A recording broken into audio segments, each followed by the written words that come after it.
Tonight, outside support. The twist to this is it's not only the RCMP, because obviously there's some information that needs to be investigated outside the province. The latest on the weapons investigation near Western. Plus, demo job in the Old East Village. What's next for a troublesome property after years of complaints? There's a number of different things that are on the table. And cracking open the future on the farm. When we bring out new technology, it's all focused on helping the producer deliver the best quality egg possible. Challenges and opportunities in the chicken industry.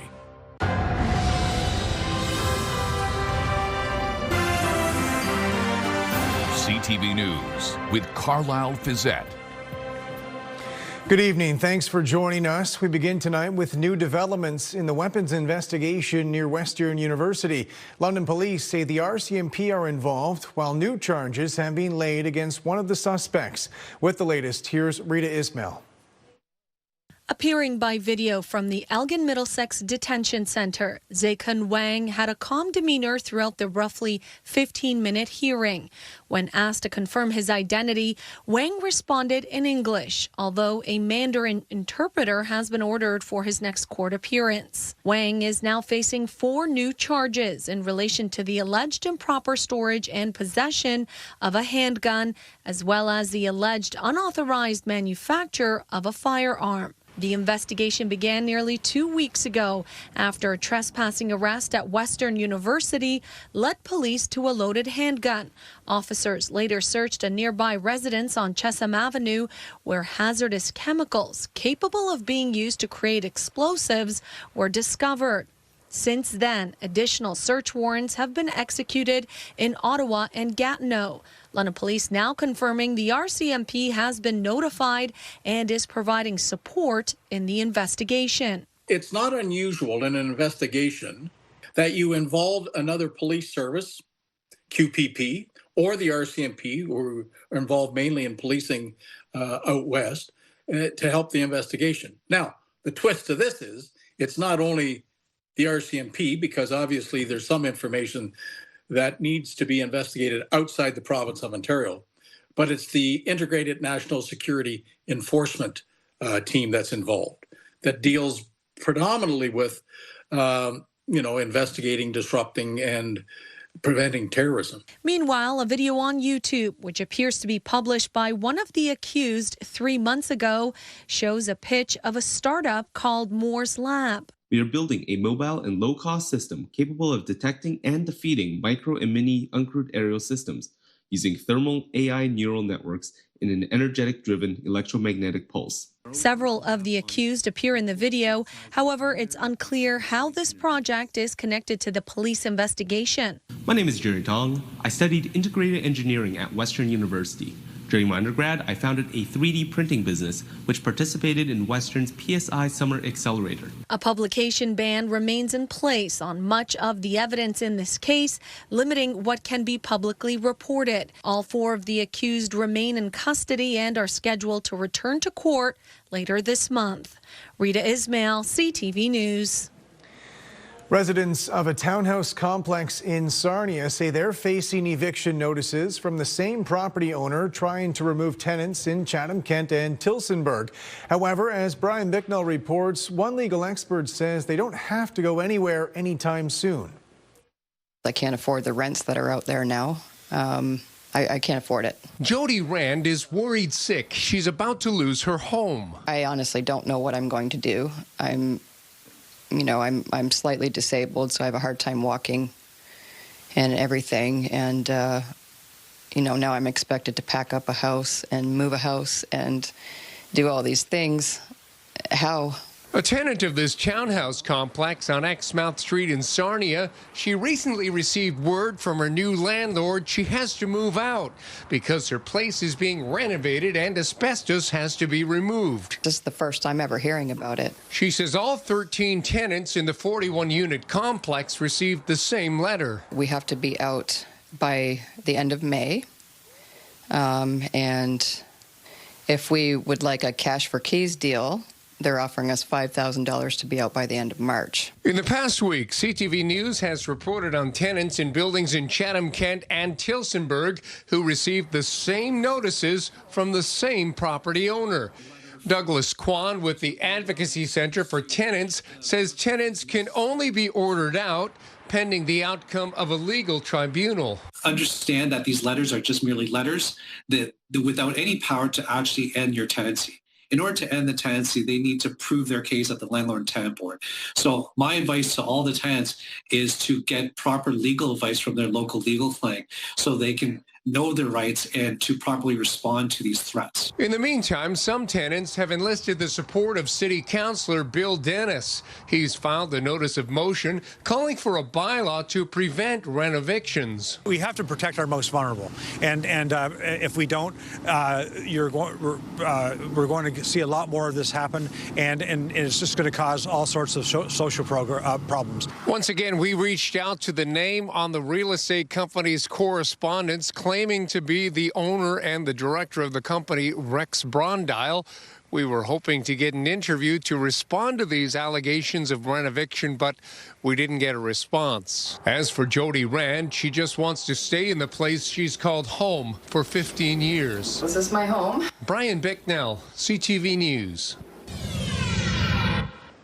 Good evening. Temperatures remained well below normal once again today. Daytime highs anywhere from -6 to -8, but factoring in that wind chill, still quite cold across the region, feeling like -12 to a -17. As we head through the evening, falling temperatures continue. We've seen some on and off flurries in Huron County and in Middlesex, so London has seen some persistent snow showers through the day today, although peaks of sunshine to get us through, and most of the region picking up a fair amount of sunshine. Just this off-lake flux coming off Huron, you can see generating some flurries. Temperatures tonight are headed down, -17 to -19 across the area. With the wind chill overnight, it will feel close to -20 to about -24. We have a clipper coming in Thursday night into Friday with accumulating snow. We'll talk about snowfall amounts and a blast of cold air to follow. I'll have your local forecast coming up in just a few minutes. Carlyle, back to you. Thanks, Julie. 3 municipal buildings on Wellington Road are set for an energy audit and condition assessment that might lay the groundwork for a new shared energy system, reducing utility costs and cutting emissions. With more, here's Daryl Newcomb.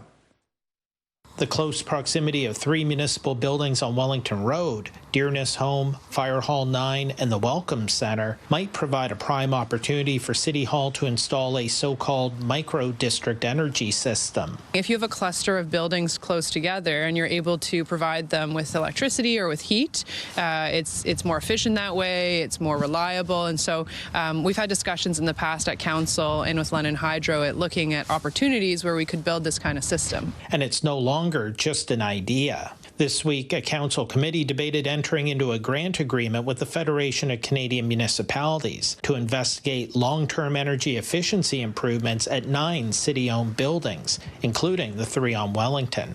FCM would provide up to $200,000 if London contributes $185,000. A letter from London Hydro suggests there'd be value in the subsequent reports. Quote, for example, modeling a micro-scale district energy system for a cluster of buildings within the project scope presents a unique opportunity for exploration. I think this is a somewhat modest investment to potentially have a lot of operating returns in the long run, including some, permanently lowered utility bills for some of our facilities. The report by city staff says FCM specifically recognized this proposal as an innovative aspect of the city's grant application. It also makes us more resilient from, for example, if there's power outages or brownouts, we would be able to control our own energy system a lot easier.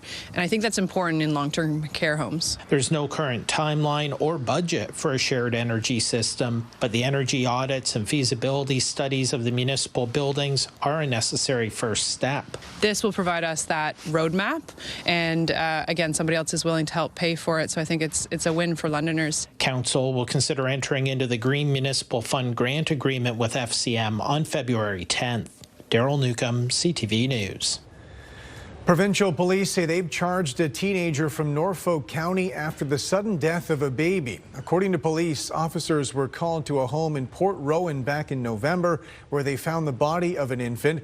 They say the 16-year-old suspect has been charged with second-degree murder. The suspect can't be identified because of their age. A vacant building in the Old East Village was torn down today after years of neighbor complaints. With more on the issues for nearby businesses and what the property might get turned into, here's Jerry Dewan.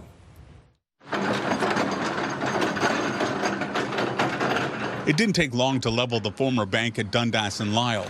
The empty building and the property around it had become a magnet for people living rough on the streets. There had been campaigns to remove tents and tarps where people camped, and in mid-January, a fire showed evidence that individuals had broken in to find warmth.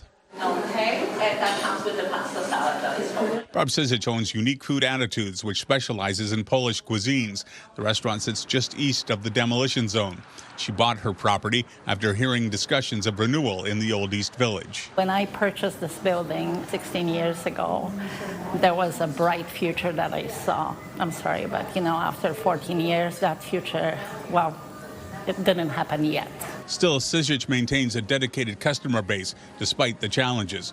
The general manager of the Old East BIA admires her commitment. Barb's at what I call ground zero.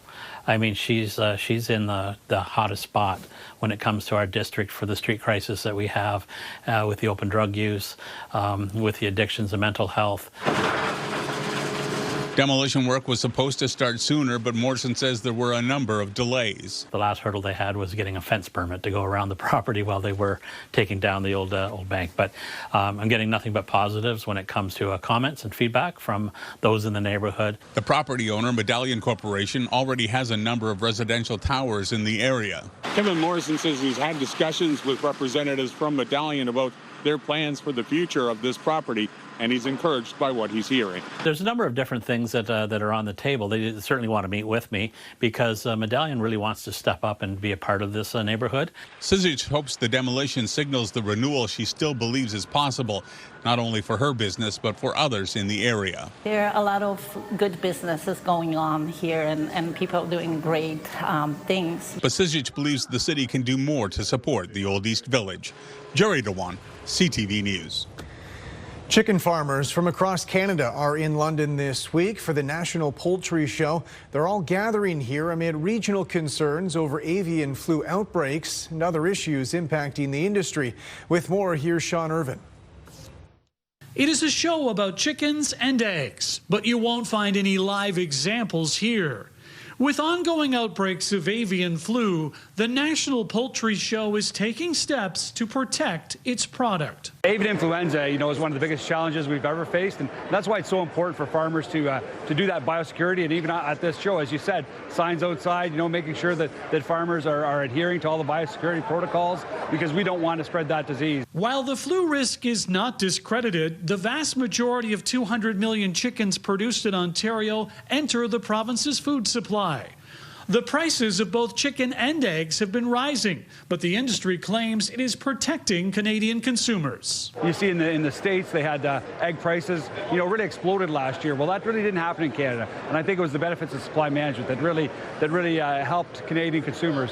But ensuring stable supply and delivery is only part of the process. As with just about any industry in this day and age, new technology is leading the way for poultry, and AI is just hatching. Already, artificial intelligence is helping to grade eggs and monitor their condition. Well, producers are always looking for that little next level of technology that'll give them an edge. And of course, in a business like eggs, keeping your cracks down is of the most importance. So when we bring out new technology, it's all focused on helping the producer deliver the best quality egg possible. But machines like this cost upwards of $200,000. That's a lot for those looking to start out, even if they are connected to a farm family. That's what makes all the difference. Unfortunately, it seems it's pretty restrictive to get in without that. But the risk remains. This young family recently set up a farm property. A new chicken barn is on its way. It's already going up, so perfect world, we'd say by June. The Poultry Show runs through Thursday. In London, Sean Irvin, CTV News.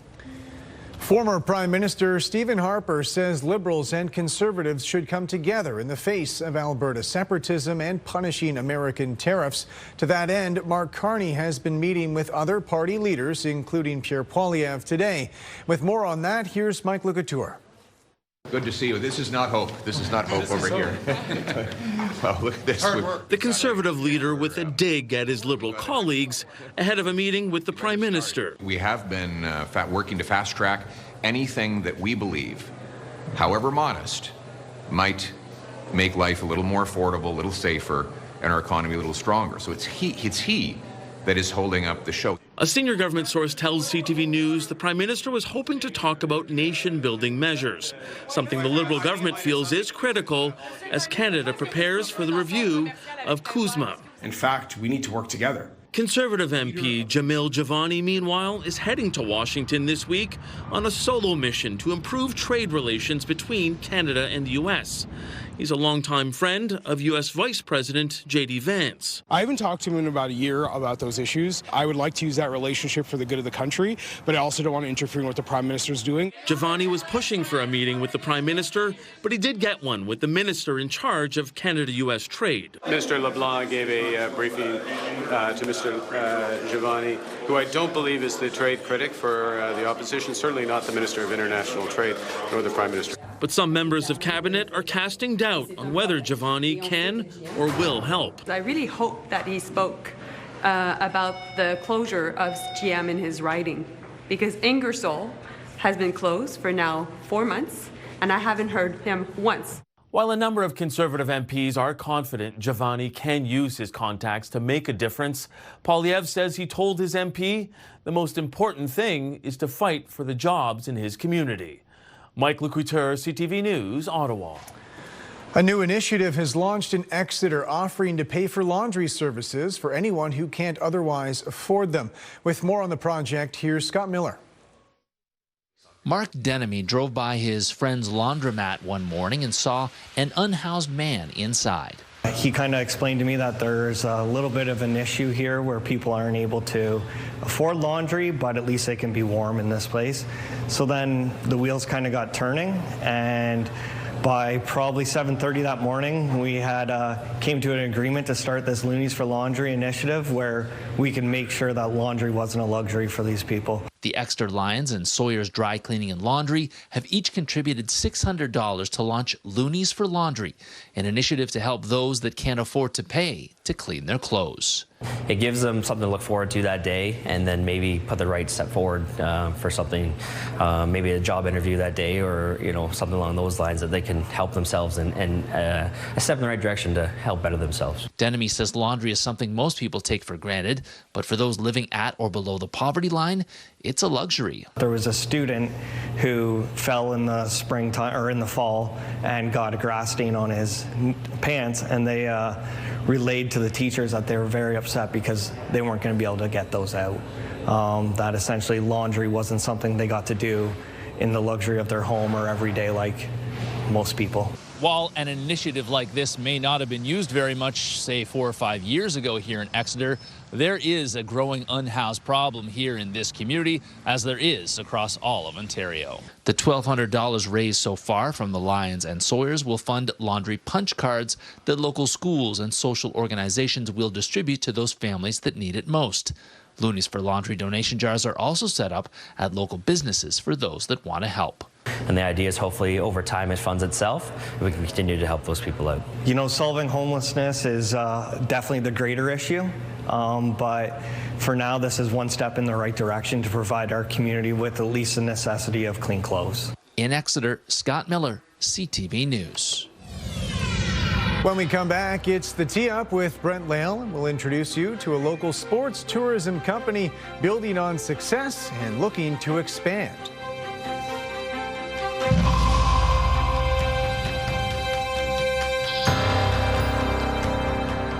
Download the CTV News app and stay on top of local stories as they unfold. We begin tonight with Ontario's latest. Customize your feed and watch live wherever you are. CTVLondon.ca, your home for news.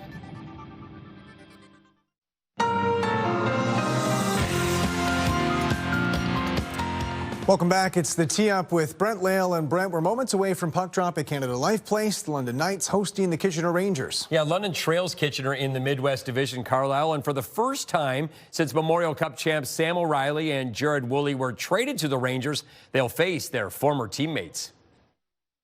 Two of my best friends, so lining up against them, especially in a Kitchener jersey, is going to be a little weird. But we all know, like, you step on the ice, it's game on. We've been keeping in touch a lot, all the boys, so it's good. We've got to see them a couple times already, so it's good to keep in touch with guys like that. You create a lot of memories and a bond together, so just being able to see them again during the game will be a little bit weird, but it should be fun. Now, the Winter Olympic opening ceremony is Friday, but competition is actually already underway. Canada beat Czechia in mixed doubles curling today, and women's hockey begins tomorrow. Yeah, Canada's women's has some local stars on it too, Carlyle. Julia Gosling and Ella Shelton, as well as London resident Nat Spooner, will take on Finland in the preliminaries. The men's event doesn't start until next week.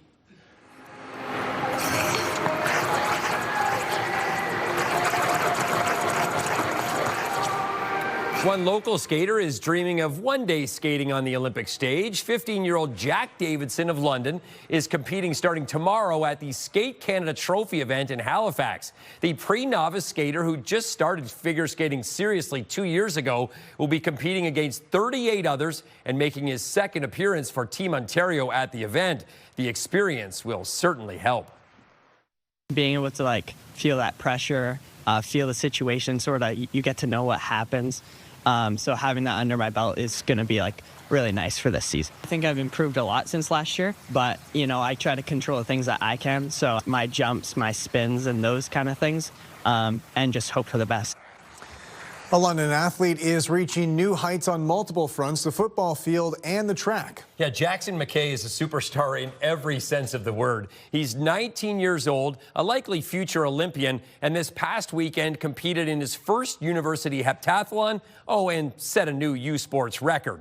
At the Penn State Invitational, he scored 5,753 points, breaking the school and university record in his rookie track season. He's now automatically qualified for the U Sports Championships and ranks him #1 in Canada by a whopping 346 points.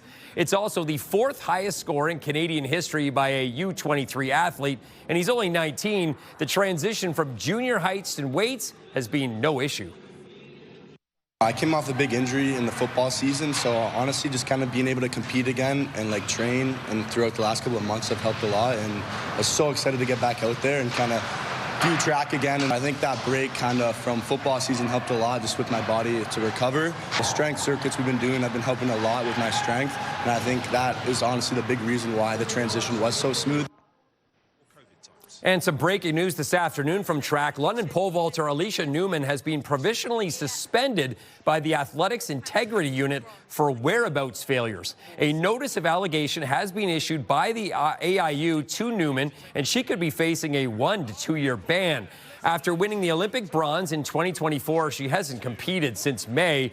And to be suspended, an athlete must miss 3 tests in the span of 12 months. Now, all athletes in the testing pool are required to update their location through a mobile app and provide a 60-minute time window each day for anti-doping testing.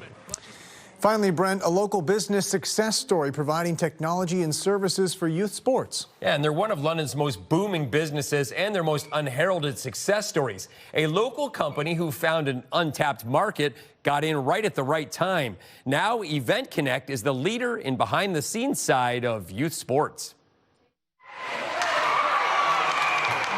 Any parent of a child in competitive sports knows the logistical headaches of traveling out of town. The Monday, they need 8 rooms. That's where London tech company Event Connect steps in. Tournament organizers want to do what they do best, which is run events. With over 100 employees, the booming business handles rostering, scheduling, and scoring for youth sports tournament and competition organizers. And our big component is helping families and participants get their hotel rooms sorted so they can have a fantastic experience. Okay, that sounds good. Working with both nonprofit and private organizations across North America, Event Connect books millions of hotel rooms for travel parents each year. We are running 3 tournaments a year. Each tournament is 40 teams. So as you can imagine, when you got 25, 30 teams from out of town all coming in to the area for hotels, we'd be lost as an association on trying to house those teams. They do all the heavy lifting. Tourism London worked with them when hosting the Ontario Summer Games. That's a big event with a lot of participants, and so to be able to streamline that service, and they're even able to, they're a technology company, so build some new programs and software for us around volunteer registration that wasn't done before, and they've now used that as something that they can offer to future events. Launched 13 years ago, the company continues to grow. We can't hire fast enough. Sports doesn't slow down outside of a couple weeks in August when people replan for the next year. From sand soccer, foot golf, Quidditch, to obviously the big travel sports in volleyball, hockey, basketball, baseball, you know, you name it. Millions of room nights and the teams that are associated with it coming from everywhere it's a lot of logistics, but it's also a lot of fun. Brent Lale, CTV News. Julie's on the desk with me now, and when we're talking forecast, I almost think the word boring might apply to the forecast for you, because we've had some excitement, at least in January, starting February off with a little calm. Yes, calm, a little bit, but in terms of weather system coming in, we got another one to talk about. It'll be heading into Thursday night, Friday. So today was a quiet day, overcast conditions, a high -6, so still below normal. In terms of our overnight low, -11, and dealing with a bit of a wind chill. We've had some persistent flurries in Huron County and Middlesex, and through the day today in London, expecting more in the way of sunshine. We got that sunshine early this morning, but you can see that flow coming off Lake Huron, and that has led to some cloud cover. Now, areas off to the north, seeing lots of breaks in the cloud cover, so periods of sunshine on and off throughout the day today. So take a wide zoom. We are under the influence of high pressure, but our next clipper coming in from the northwest. This one will be racing in as we head into tomorrow night. So if you look well off to the northwest towards the northern part of Saskatchewan, Manitoba, that's a clipper that's coming in associated with some moisture and some snowfall that will arrive. Our jet stream still driving this forecast of cold across the Great Lakes. Western Canada basking in some warmer temperatures. We have a big ridge in place, allowing all of that warmth to build in out west. Temperatures have hit the double digits, and then this trough allowing all the cold to go over the Great Lakes and driving these weather systems in with snowfall. So tomorrow, skies will be mainly cloudy through the afternoon. There is a chance of a little bit of light snowfall through the afternoon into the evening, but the main snow associated with the clipper will come in after midnight Thursday and will be with us through the day on Friday. Generally, snowfall amounts associated with this clipper under 5 centimeters. There will be parts of Midwestern Ontario towards Grey County and east of Toronto that will see about 5, upwards of 10 centimeters of snow. The big thing with this clipper is a cold front will follow, and this will bring a resurgence of Arctic air over the Great Lakes that will result in temperatures plummeting this weekend. So we have another very cold weekend setting up. In terms of snowfall over the next 24 hours, expecting quiet conditions, just trace amounts of snow to start, but it will be as we head into Friday where those numbers will start to come up. So your Thursday forecast, we will see a bit of cloud cover through the day. We'll start with some peaks of sunshine, the chance of light snow as we head into the afternoon. A repeat of what we saw out there today, the high -7. Friday, snow and gusty winds. Friday, the winds really pick up, especially Friday night, which will push the temperatures all the way down between -17 and a -18. Mainly cloudy as we head into Monday, Tuesday, and Wednesday. Daytime highs, though, look at this, 0 to +1 midweek next week. So temperatures, pattern shift is on the way, and temperatures are headed up, and we're going to climb above normal. So temperatures are moving in the right direction, that's for sure. As we head into Midwestern Ontario, I mentioned the cold off the top of the show tonight. In terms of bitterly cold wind chills tonight, yes, we're still there, feeling about -20 to -23 through the overnight. Tomorrow afternoon, mainly cloudy with a chance of snowfall moving in, and then we will have snow in the forecast Friday. Saturday, mix of sun and cloud, but cold at -14, the forecast high. -10 on Sunday, that's closer to an overnight low. Midwestern Ontario from -20 to -22 this weekend, and wind chills close to -30. Early next week, fair amount of cloud cover, but temperatures shift, and we're back up between 0 and +1. So things about to get a bit more interesting, Carlyle, with the forecast. The clipper coming in tomorrow night into a Friday with some snowfall. Keep your shovels handy and make sure you keep your winter clothes. You're going to need them this weekend, especially if you are heading outside. You'll need to bundle up. For sure. All right, Julie, thanks very much. Still ahead, the federal plan for the auto sector. Could electric vehicle incentives be renewed as Canada navigates an exit from the American industry? In case you missed it, Tim McGraw just announced a huge tour, and he's going to be stopping in Toronto this summer, July 16th at the RBC Amphitheatre. Tickets go on sale on Friday, or you could win your way in with me tomorrow morning at 8:35. Good luck. Slopes for Hope is back February 27th at Boulder Mountain in support of Children's Health Foundation. Enter online at ctvlondon.ca for your chance to win a 4-pack of registration passes to ski, snowboard, or tube in a full day of fun on the slopes, live music, and more.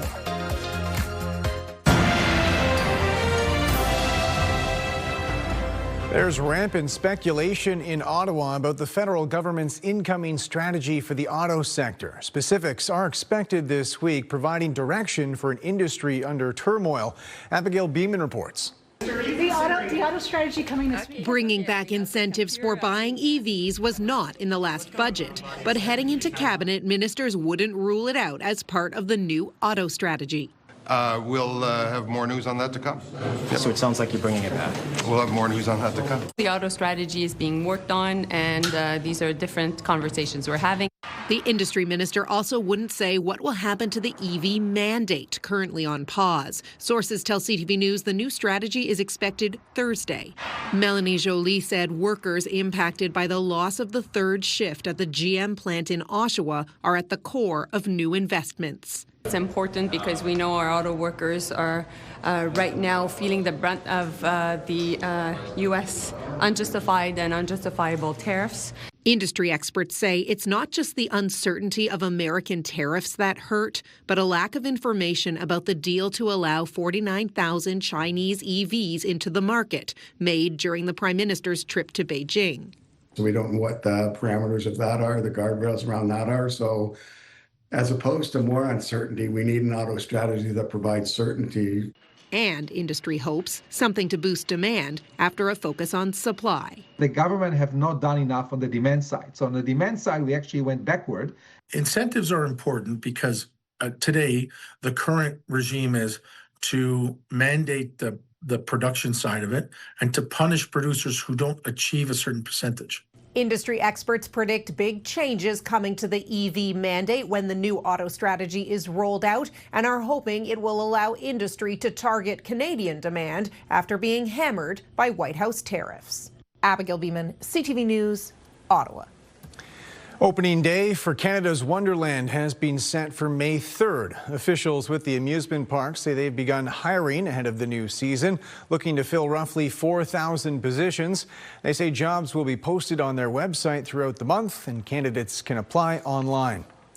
Canada's main stock index finished higher after losses earlier in the day. The TSX gained 183 points. In New York, the Dow added 260. The Nasdaq lost 351. The Canadian dollar down almost 1/10 cent. On commodity markets, gold gained almost $16 an ounce. Oil is up almost $2 a barrel. 45% of our customers have never typed on buttons before. Later on CTV News, the former BlackBerry employees bringing back the keyboard, their new smartphone made in southwestern Ontario. Welcome back. The Mayor's incentive program for new homebuyers got a rough ride last night at a council committee meeting. As Daryl Newcomb reports, the program's focus appears to be on clearing a backlog of unsold homes local developers are struggling to fill. The London Home Builders Association explained why it wants to partner with the city on a financial incentive for new home buyers. This will be a very significant way in helping clear the backlog of inventory homes that exist in our community right now, likely in the hundreds at this point over the last couple years.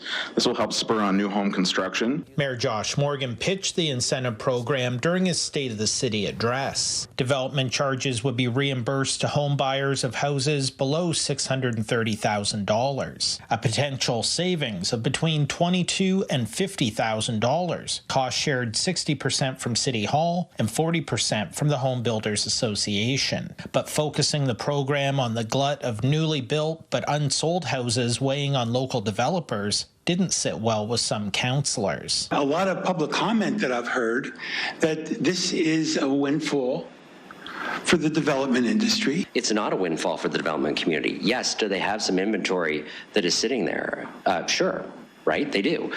But what's happening here is the building community is putting their own money on the table. If there is a backlog of new builds that are not able to be sold, I would say let the market decide what happens to those new builds. The market corrections that we have been trying to make for the last 3 years are happening, and if they want to clear their inventory, they can lower the price by themselves. The reason why there's inventory on the market is because it's not affordable. We're going to lower that price through a program like this. People are going to be able to afford it. The city's $5 million share would come from one-time federal funding and not impact property taxes. The committee restricted eligibility to first-time home buyers who are residents of London, and the term of the agreement and owner occupancy requirement was extended from 5 to 10 years. Motion carries. Ultimately, the committee narrowly backed the mayor's proposal 8-6. Make no mistake, the beneficiaries to this are the people who will be living in these homes who otherwise can't buy them now because they're going to be cheaper. The incentive program would run until the end of this year and be reviewed after 6 months. Council will make a final decision February 10th. Daryl Newcomb, CTV News. City councillors also expressed skepticism last night for a pilot project offering free bus passes for high school students this fall. I hate to be a negative Nelly today, but I would much rather see us as a city do a few things really, really well than start all these projects trying to do good. And I think we're setting ourselves up to fail. Up to $1 million will be spent on the 2-year pilot project. Grade 9 students entering Clark Road Secondary will receive free passes this September. Several councillors questioned whether such a small group of students riding London Transit would provide enough data to determine future expansion. Despite those concerns, the committee recommended the pilot move forward. Maybe it tells us that we need to change our price point on passes for secondary students down the road, adjust our subsidy programs, but it will give us a better baseline on students. And I think we'll hear from the qualitative surveys whether or not they think it needs to be throughout high school. Days of rain are leading into the first few days of the Winter Olympics in Italy. It could mean a soggy start to the games, but as Heather Butts reports, there's no dampening the excitement. A constant rain soaking the city, turning popular landmarks into a sea of umbrellas. In the north, it meant snow for the mountain regions just in time for the global event, drawing Olympic fans from around the world, including the Grandillo family from Montreal. This is the 30th birthday trip, kind of a bucket list item for us. The opening ceremonies are on my birthday, on my 30th birthday, and being Italian, it just seemed like the most fitting event. Though they expected more Olympic flair to be flooding the streets, not rain. To be honest, it's not really in your face. We do see it here and there at corners, but we haven't really captured that vibe yet. I'm sure it's coming, though. Their sights set on snowboarding and hockey. With the games spread out, Milan will only see part of the action. Per il momento, no. No? No. Few crowds right now, he says, but they are expected. Organizers say all competition venues are fully operational. Still, construction at the hockey rink isn't complete. Do we have every single space in that venue finished? No. And is it absolutely needed for the games? No. Aside from the main facilities, there are sure signs something monumental is about to happen here, drawing more than just regular tourists. Here's something else adding to the energy. Media from around the world, such as myself, here to cover this event. Take a look at the rooftop studios using the historic Duomo as a backdrop. We only just got here and we were like, wow, everything's Olympics. It's great. It's so much fun. I love it. The organizing committee is pointing to the torch relay as a driver for national excitement. This is fun to be in an environment with like thousands of people and all here for just one simple reason.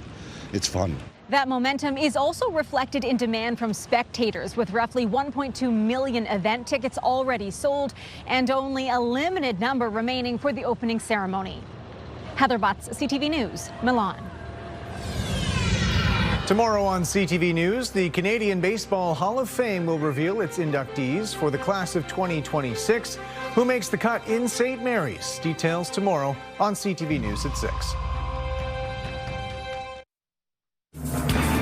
Another snow producer moving in Thursday into Friday. This will be followed by an Arctic cold front, bringing a blast of cold air for the weekend. A shout out to our photographer tonight, Lachlan McKenzie. Lachlan is 14 years old. Thank you for sharing your photograph.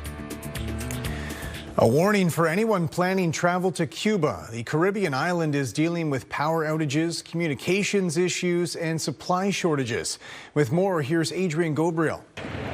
A hotbed for Canadian tourists for its warm waters, sandy shores, and rich culture. And now a heightened travel advisory has been issued for Cuba. Posted today, this notice is urging Canadians to exercise a high degree of caution in Cuba due to worsening shortages of electricity, fuel, and basic necessities, including food, water, and medicine, adding that the situation is unpredictable and could deteriorate, disrupting flight availability on short notice. All the power gets knocked out and the cell phone coverage gets knocked out. To reduce pressure on the country's electrical network, Cuba has been scheduling lengthy daily power cuts, though Ottawa says unexpected nationwide outages may last more than 24 hours.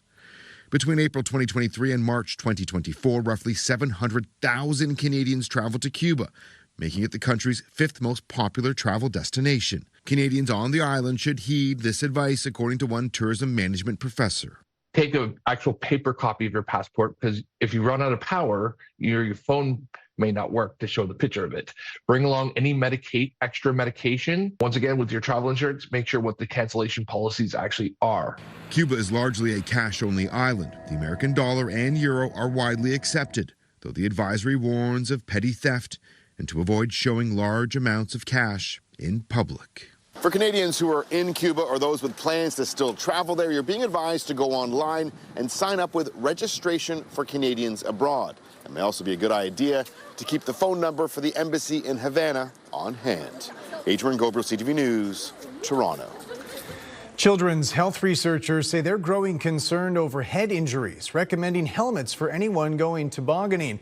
They say they've seen multiple incidents this winter where kids suffered traumatic injuries from crashing sleds into trees. They say head injuries are the most common, and they are especially concerning because they can lead to lasting brain damage or cognitive difficulties. Researchers say children aged 6 to 10 experience the highest proportion of injuries. The Westminster Kennel Club named its Best in Show last night, and the winner has a Canadian connection. For Best in Show at the 150th Westminster Kennel Club Dog Show is the Doberman Pinscher. That's Penny, who is co-owned by a man from Toronto. The 4-year-old came out on top against 2,500 other dogs, spanning more than 200 breeds. Each dog at Westminster is assessed according to how closely it matches the ideal definition for its breed. London's top stories. We have breaking news tonight out of Ottawa. The latest on the breaking news alerts. I'm tracking an area of severe weather. It'll start. And watch live. A development now to a story from City Hall we brought you. Download the CTV News app.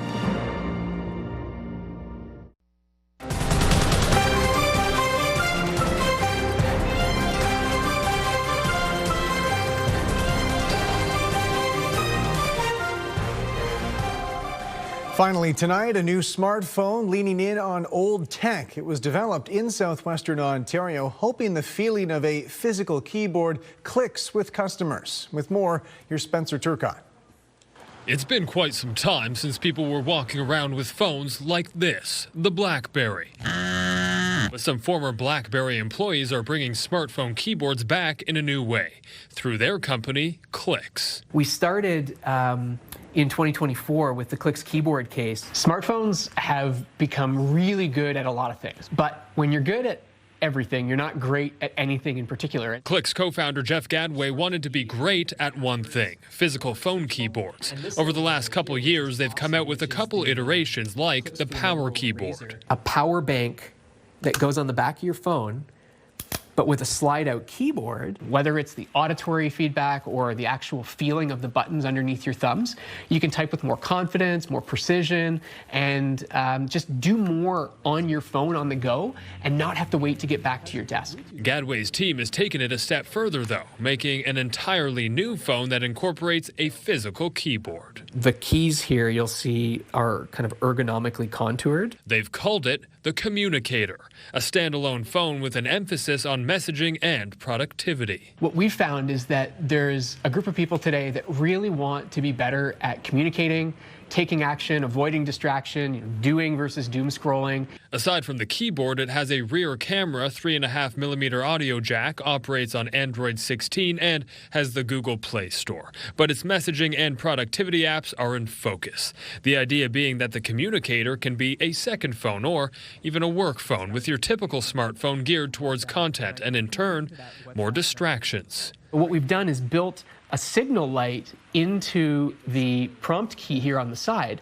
So when somebody like a VIP or maybe an app that's important to you is looking to get your attention, this will light up. Don't think it's just an older demographic that's interested in the physical keyboard. I think the option of having it there is always great. Because sometimes keyboards don't actually show up when you press the keyboard button. It's always like lagging and whatnot. It was just fun to play with as a kid. I think it's pretty nostalgic as well. Gadway believes younger people may be looking to reshape their relationship with technology. 45% of our customers have never typed on buttons before. As for when people can get their hands on this new phone, it can be pre-ordered for $399 and will be available later this year.